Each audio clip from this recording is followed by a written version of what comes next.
ini terambil dari Yeremia 18 ayat 1 sampai 11.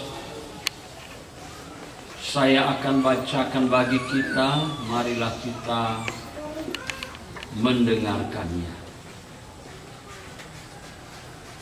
Firman yang datang dari Tuhan kepada Yeremia bunyinya, pergilah dengan segera ke rumah tukang periuk. Di sana aku akan memperdengarkan perkataan-perkataanku kepadamu. Lalu pergilah aku ke rumah tukang periuk, dan kebetulan ia sedang bekerja dengan pelarikan.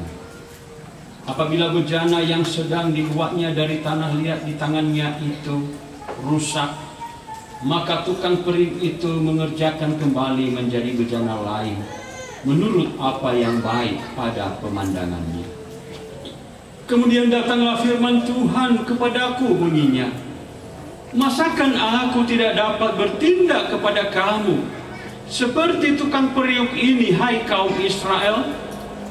Demikianlah firman Tuhan, sungguh seperti tanah liat di tangan tukang periuk, demikianlah kamu di tanganku, hai kaum Israel. Ada kalanya aku berkata tentang suatu bangsa dan tentang suatu kerajaan bahwa aku akan mencabut, merobohkan dan membinasakannya. Tetapi apabila bangsa yang terhadap siapa aku berkata demikian telah bertobat dari kejahatannya, maka menyesallah aku bahwa aku hendak menjatuhkan malapetaka yang kurancangkan itu terhadap mereka. Ada kalanya aku berkata tentang suatu bangsa dan tentang suatu kerajaan bahwa aku akan membangun dan menanam mereka.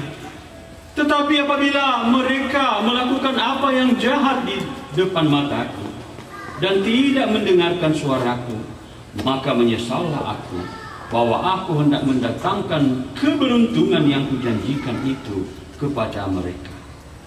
Sebab itu, katakanlah kepada orang Yehuda dan kepada penduduk Yerusalem, beginilah firman Tuhan, sesungguhnya aku ini sedang menyiapkan malapetaka terhadap kamu dan merancangkan rencana terhadap kamu.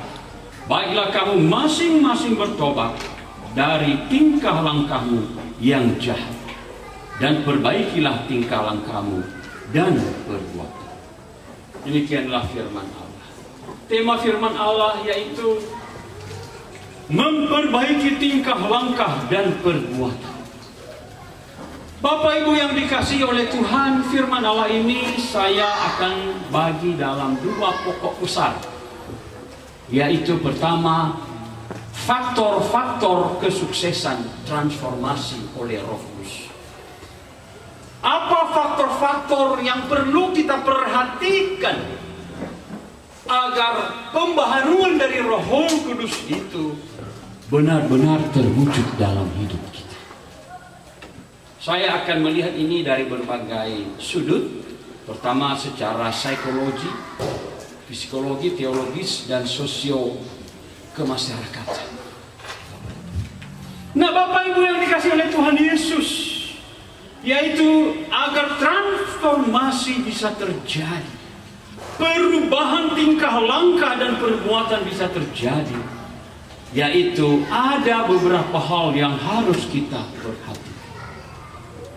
Yang pertama, kita harus memahami, Bapak Ibu yang dikasihi oleh Tuhan Yesus, bahwa manusia tidaklah hidup dalam ruang hampa. Manusia tidak hidup dalam kekosongan, Bapak Ibu. Tetapi dia telah memiliki satu potensi, bakat, tabiat, temperamen, dosa, dan lingkungan yang memiliki nilai-nilai budaya dan spiritualitas tradisional yang sudah termuat, ya, yang sudah terkandung di dalam diri orang itu, di dalam diri individu itu, dan di dalam konteks di mana dia hidup. Ya, itu sebabnya manusia itu bukanlah kertas putih, Bapak Ibu. Anak-anak itu bukanlah kertas putih, tapi manusia itu di dalam DNA-nya, dari leluhurnya, dari keturunannya sudah diturunkan bakat-bakat baik yang positif maupun yang negatif dan segala macam temperamen dan juga tabiat-tabiatnya. Ini harus kita paham. Dan kemudian juga dia hidup di dalam satu lingkungan yang tidak hampa, yang juga sudah ada ideologi-ideologi, ajaran-ajaran, tradisi-tradisi yang sudah dihidupi ribuan tahun. Semenjak komunitas, ya, semenjak Fa'abanuasa itu muncul. Di sanalah kita ada. Ya, itu sebabnya manusia disebut produk alam, Bapak Ibu. Itu sebab manusia itu sangat terikat dengan lingkungannya. Makanya Bapak Ibu kalau dilihat manusia itu, orang Tanjung Basu yang lahir di Tanjung Basu, bagaimanapun dia akan memuji-muji Tanjung Basu itu sangat indah, sangat bagus, sulit untuk ditinggalkan. Ya. Tetapi orang Nias yang besar di Nias juga akan mengatakan Nias itu jauh lebih indah, jauh lebih bagus, sulit untuk ditinggalkan. Mengapa bisa terjadi seperti itu, Bapak? Maka muncullah lagu-lagu yang masing-masing daerah memuja-muja daerahnya. Oh Tanobata. Orang Batak juga memuji tanahnya. Ya, itu Bapak Ibu. Orang Amerika juga memuji negerinya. Orang Indonesia juga memuji negerinya. Orang Jepang juga memuji negeri. Pertanyaannya Bapak Ibu, mengapa setiap satu kampung, satu negeri melihat kampung lain seolah-olah tetap lebih indah dia punya negeri? Itulah namanya produk alam. Karena mengapa seorang Tanjung Basu begitu mencintai Tanjung Basu? Karena memori hidupnya ada di situ dari dia lahir, Bapak Ibu. Dia sudah terbentuk. Dia sudah melekat dengan alam Tanjung Basu itu. Tapi orang yang lahir di Nias juga seperti saya lahir di Gunung Sitoli, saya juga akan tetap menyayangi Gunung Sitoli. Itu adalah the best city of the world. Kota terbaik di dunia. Karena di sana pengalaman hidupku. Perih dan pahit, sukacita dan kesedihan. Ku alami puluhan tahun dari masa ayahku sampai mereka meninggal. Di sanalah terbentuk subjektivitasku, muatan kepribadianku. Maka Gunung Sitoli itu tidak bisa kurapakan. Setiap aku melihat di TikTok, oh kapan aku kembali ke sana? Aku mengingat kembali masa kecilku. Begitu juga Anda di sini. Jadi sebenarnya itu semua adalah subjektif. Tanjung Basu tidak lebih indah dari Nias. Nias juga tidak lebih indah dari Tanjung Basu.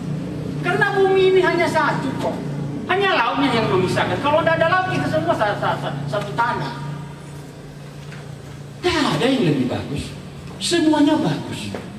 Ya, ada satu lagu yang terkenal di dunia yang dibawa oleh band terkenal dari Jerman. Dia bilang mengatakan, under the same sun. We are living in under the same sun. Kita hidup di bawah matahari yang sama.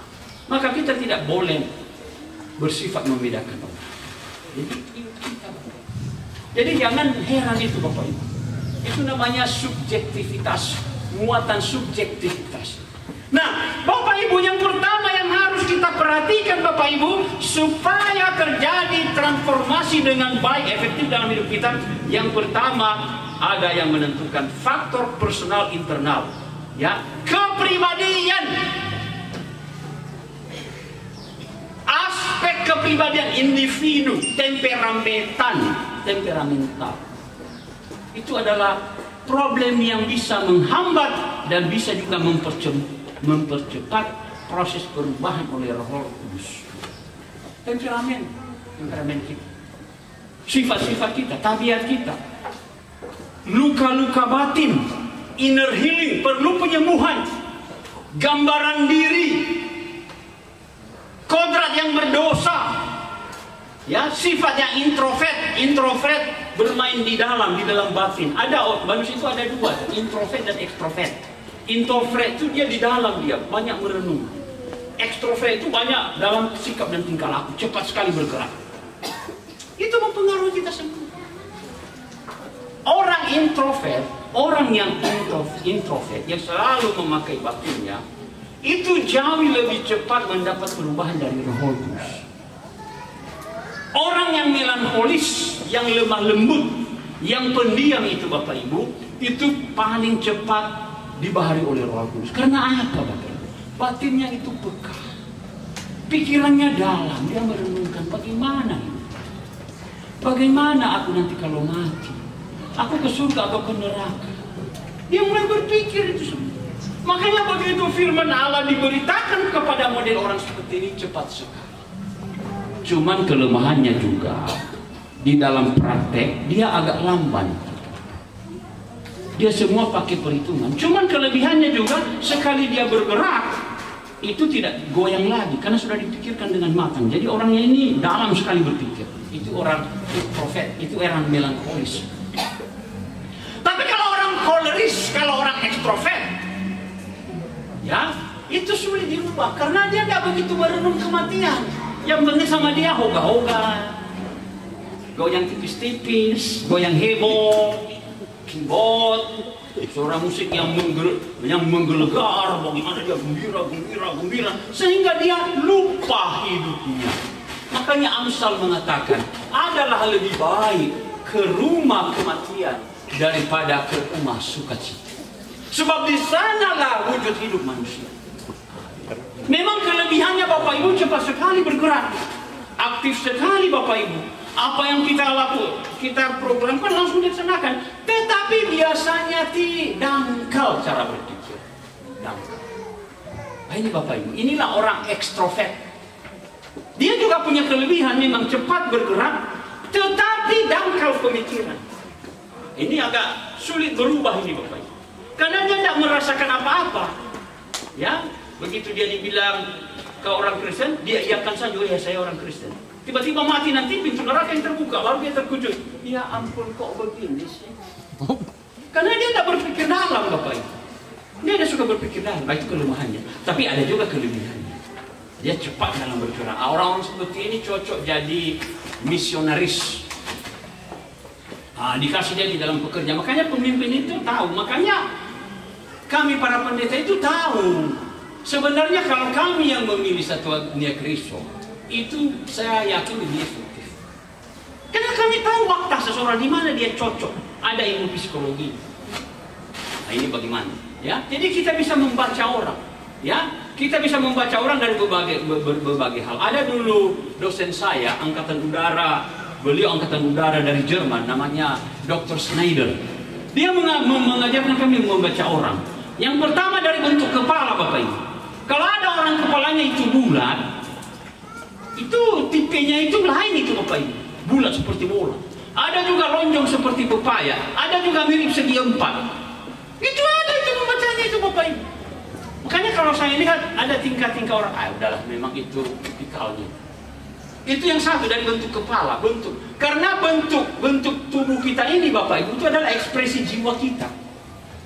Ekspresi jiwa kita. Jadi dia bulat segi empat atau lonjong seperti pepaya. Itu beda-beda itu tingkatannya. Kalau saya uraikan terlalu panjang Bapak Ibu. Tapi kalau mau baca lihat aja di Google ada itu. Yang kedua, dari tingkah laku, habitat, bagaimana dia punya kebiasaan, gayanya bagaimana. Itu apa itu? Kalau dia suka merenung, kalau dia banyak bicara, kalau dia suka lucu-lucu, itu beda itu Pak. Bapak Ibu. Sanguinis itu orang lucu-lucu. Koleris itu orang yang cepat. Melankolis itu orang yang berpikir. Flegmatis lain lagi. Tidak punya pendirian. Ini Bapak Ibu. Jadi itu dari tabiatnya kita bisa membaca orang. Yang ketiga Bapak Ibu, dari ekspresi wajah. Nah, kalau ada orang wajahnya itu begini, itu orangnya keras Bapak Ibu, ya. Tapi ada orangnya itu Hati-hati Bapak Ibu. Itu ada tipenya itu juga. Tapi kalau ada orang biasa saja, tidak begitu senyum, tidak apa. Tapi Bapak Ibu, menurut ilmu psikologi, orang yang garang lebih bagus daripada orang yang hihihi. Ada itu. Orang yang garang itu gampang kita hadapi karena orangnya terus terang. Nah, itulah orang Batak. Makanya orang Batak itu Bapak Ibu, kalau ada masalah cepat selesai itu Bapak Ibu. Kenapa Bapak Ibu? Sudah selesai. Tapi kalau orang yang senyum-senyum, hati-hati. Lama sekali itu Bapak Ibu. Hati-hati Bapak Ibu. Ya. Bapak Ibu coba pelajarilah tipikal-tipikal suku-suku di Indonesia. Nanti Bapak Ibu temukan itu.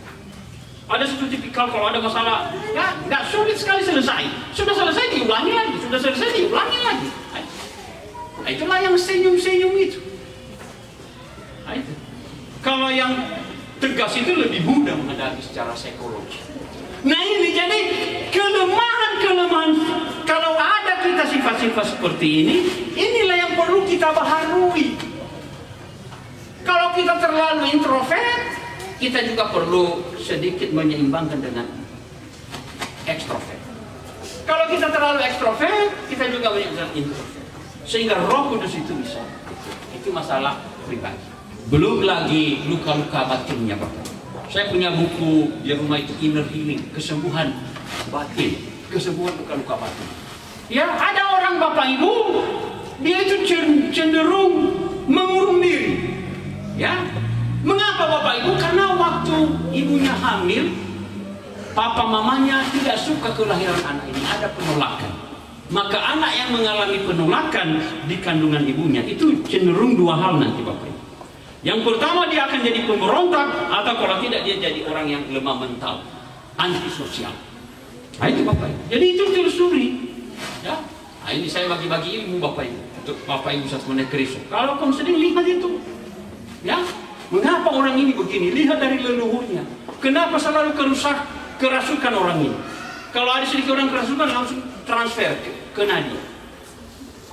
Ya, ada barusan ini orang kerasukan saya di telepon, tapi karena saya ketua jaringan doa se-Kabupaten Sumatera, Kabupaten Padang Pariaman, saya punya anggota pakar-pakar pengusir setan, yaitu Pendeta Sudiarso dari Gereja Allah Baik dan Pendeta Naibaho dari GPD. Itu bendahara itu Pak Naibaho sama saya, itu saya ketua. Ya, karena waktu itu ada pelayanan saya di Komisi Pemuda, saya ditelepon, Pak Pendeta ada yang kerasukan. Lalu saya suruh Pak Sudarso, Pak tolong bantu. Oke Pak Ketua, siap. Nah, inilah juga untung-untungnya kalau kita ketua di satu organisasi Bapak. Coba kalau saya hanya di BNKP saja, mana bisa saya perintah? Apa relasinya? Makanya kita juga harus gaul Bapak. Kita rangkul semua orang. Jangan hidup tertutup. Iya kan? Tapi karena saya ketua JDS, saya bisa ceritakan siapapun pendeta di situ. Di luar BNKP kan ada relasinya. Sehingga beliau sudah usir dan sebentar saja setan-setannya keluar. Nah, ini Bapak. Tapi ini perlu ditelusuri lagi. Nah yang kedua Bapak Ibu, yang mempengaruhi pertumbuhan hidup kita itu adalah faktor lingkungan sosial. Faktor lingkungan sosial itu juga mempengaruhi, bisa menghambat pertumbuhan pembaharuan dari Roh Kudus. Karena kita ini Bapak Ibu, ya, pembaharuan Roh Kudus itu tujuannya adalah imitatio Christi, menjadi serupa dengan Kristus. Itu proses itu, menjadi serupa dengan Kristus, ya. Jadi Bapak Ibu, makanya saya bilang kalau Bapak Ibu dibaharui oleh Roh Kudus, Bapak Ibu itu junior, lalu lama-lama menjadi senior, semakin lama senior, semakin lama senior, semakin lama senior. Begitu itu baru mantap, dewasa. Jadi boya keagamaan junior. Firman Allah mengatakan kita harus bertumbuh semakin dari junior, senior sampai habis. Kalau tidak nanti dicampakkan ke dalam neraka. Hani hasil semua baik taban nama ibu bagal itu. Itu. Jadi di sini maka kita harus bertumbuh faktor sosial. Saya tanya Bapak Ibu, kenapa Abraham itu disuruh keluar dari negeri orang tua? Nah, karena kalau dia ada di lingkungan orang tuanya di Ur Kasdim, Mesopotamia, di sana banyak sekali penyembahan berhala, di sana banyak sekali kuasa kegelapan, okultisme, imannya tidak akan bisa tumbuh. Lihat itu mati dia kafe. Budayanya semua kuasa kegelapan, okultisme. Dan terjepitlah iman Abraham itu. Terpaksa dia juga akan menyesuaikan diri, apalagi papanya, mamanya, si bayanya batal, tali fusanya batal. Ya terpaksa ikut-ikutan lah. Ya, maka Tuhan mengatakan, keluarlah engkau Abraham, pergi ke tanah yang kujanjikan padamu. Maka disitulah nanti iman Abraham ini bertumbuh. Ya, dia semakin luar biasa, semakin luar biasa, semakin luar biasa, sehingga dia menjadi bapak orang. Bapak Ibu, lingkungan itu. Jadi Bapak Ibu hati-hati dengan lingkungan. Bapak Ibu harus belajar budaya-budaya. Apa budaya ini? Kenapa bisa begini? Ya, kenapa harus hari-hari tertentu? Kenapa harus begini? Kita harus bertanya, Bapak Ibu.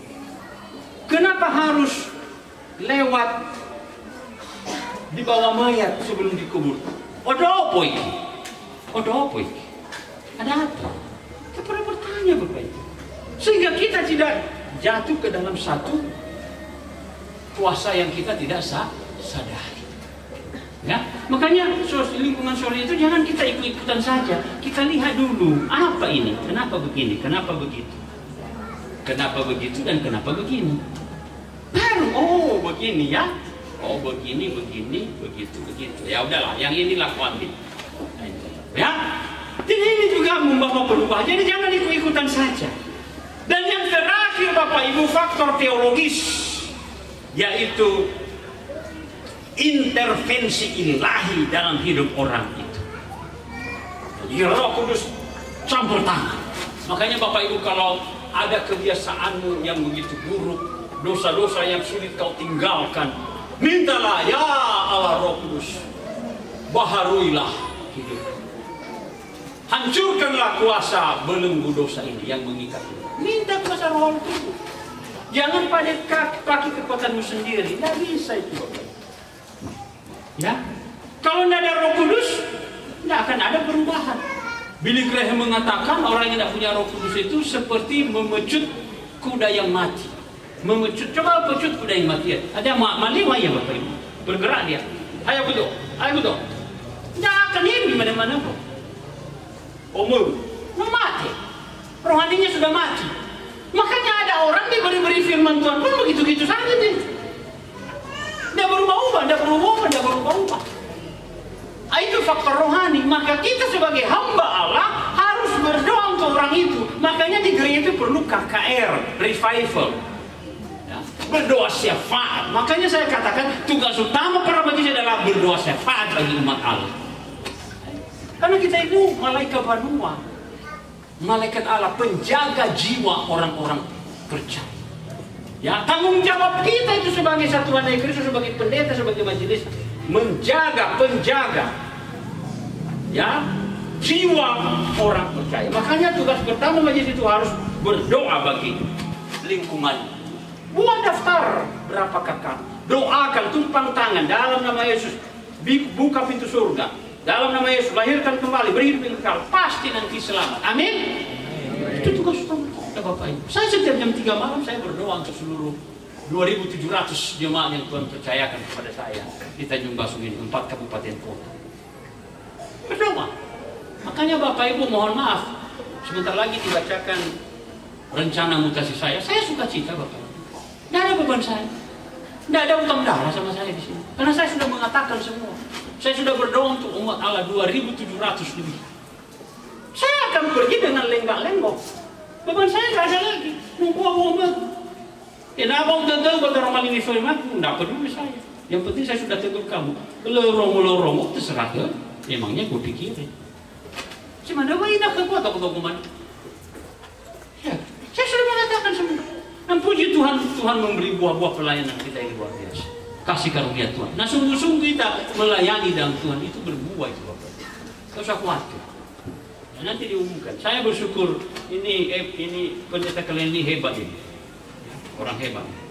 Ya luar biasa. Saya juga senior juga. luar biasa. Ibu, dukung pelayanan itu. Berdoa untuk beliau. Ya. Nah, yang kemudian Bapak Ibu, yaitu bagian terakhir, apa tujuan pembentukan? Apa tujuan pembentukan? Ya,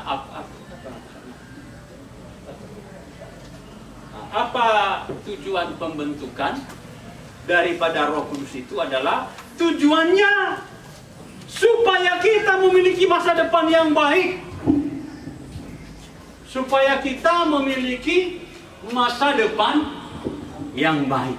Ya, jadi mohon maaf Bapak Ibu, jawaban di rumah tua jadi lagi bos ini dan yang punya darah tinggi. Itu. Jadi makanya saya perlu mikrofon. Itu perlu ventilasi. Ya Bapak Ibu ya, saraf nanti tegang di sini. Nah Bapak Ibu, jadi tujuannya pembaharuan Roh Kudus itu bukan hanya sekedar membuat Anda menjadi orang berusaha menjadi orang baik, tidak Bapak Ibu. Supaya Bapak Ibu masuk di surga nanti, tempat abadi. Itu tujuan pembaharuan dari Roh Kudus. Supaya Bapak Ibu nanti masuk ke surga, masa depan yang baik. Jadi rencana Tuhan itu sangat indah Bapak Ibu. Makanya Bapak Ibu jangan tinggalkan Tuhan. Jangan tolak transformasi dari Roh Kudus. Kuasa firman Tuhan terima dengan baik. Ya Tuhan, biarlah firman-Mu membasuh hatiku, sehingga aku dilahirkan kembali. Aku menjadi manusia baru. Aku diubahkan. Masa depanku di surga. Bertekun berbuat baik. Bertekun melayani itu. Ya, kita berdoa supaya sukses nanti mutasi ini. Ya, tanggalnya masih belum ada. Saya juga menunggu aja, ini belum dapat kapan dia. Nah, harus kita siap-siap. Ya, seluruh majelis para pekerja siap-siap. Berdoa. Ya, sehingga jemaat kita lebih hebat lagi ke depan. Ya, saya lebih suka kalau sesudah saya nanti lebih meledak lagi. Jemaat kita ini semakin dia itu bisa terlontar dengan cepat, cepat dan kilat, supaya gereja besar ini. Nah, itu doa-doa saya nanti. Ya, Bapak Ibu, maka itulah, maka berilah hidup ini dibaharui oleh Tuhan, karena wujudnya nanti engkau akan ke surga. Ya, di sanalah masa depan kita. Ya, Buya Budal dan misalnya Alio dan yang mutasida, jangan, tidak perlu menangis-nangis nanti. Naik Pak Pendeta, nggak usah khawatir Bapak. Yang penting atuh lagi raya-rayanya palu kita belum menang. Ya, tanda sawagele na fafalu kita na sabag binana, ande siapa tahu. Ya, menurun-menurun ka Bapadang ya pada sawagele, tapi kita lalu tarap tuh. Tapi hina falu kita saya. Ya mungkin ba video call kan kalau falu kita saya. Ya, tapi Buya tahu ramai-ramai jangan takut nanti. Belum Bapak kita ketemu. Apalagi saya ini sudah masuk hal akhir, sedang mempersiapkan masa tua ini. Setelah ini pergi ke surga, Bapak Ibu juga saya harapkan nanti kita di sana. Lebih bagus ketemu di sana. Di sana tidak ada bom nuklir, tidak ada bencana alam, tidak perlu kipas angin, semua mantap, sempurna. Tidak ada penyakit diabetes. Tubuh. Itulah tujuan pembaharuan Roh Kudus. Makanya Bapak Ibu jangan terlalu sedih, jangan terlalu gembira di dunia ini. Dunia ini hanya sementara. Ya, mari kita bergembira di dalam hidup kepada Kristus, karena pembaharuan Roh Kudus membawa kita ke tempat yang kekal, yaitu surga. Amin. Banyak berdoa. Ya, Bapak Ibu.